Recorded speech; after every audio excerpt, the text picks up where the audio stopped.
బిర్యానీని ఓపెన్ చేసి చూస్తే క్వాంటిటీ అయితే చాలా అంటే చాలా ఎక్కువగా ఉంది. అదైతే మా ఇద్దరికి ఇంపాసిబుల్ అనమాట. ముందుగా ఏం చేసామంటే ఇంక తినలేమని డిసైడ్ అయిపోయి చెప్పేసి 2 బాక్సులు తెచ్చి పక్కన పెట్టేసుకున్నాం. అండ్ టేస్ట్ విషయానికి వస్తే నాకెందుకో ఆ చికెన్‌ని కాల్చి ఫ్రై చేశారేమో అనిపిచ్చింది. అంత మంచి టేస్ట్ ఉంది. డిఫరెంట్‌గా ఉంది నాకైతే. బా అనిపిచ్చింది.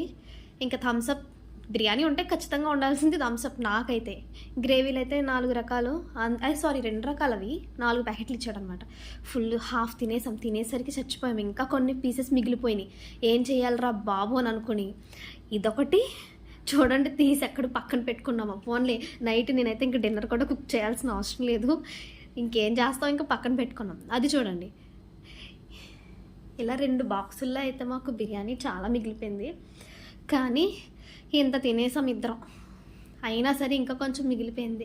చికెన్ పీస్ అయితే నాకు ఎంత బాగా నచ్చిందంటే మస్ట్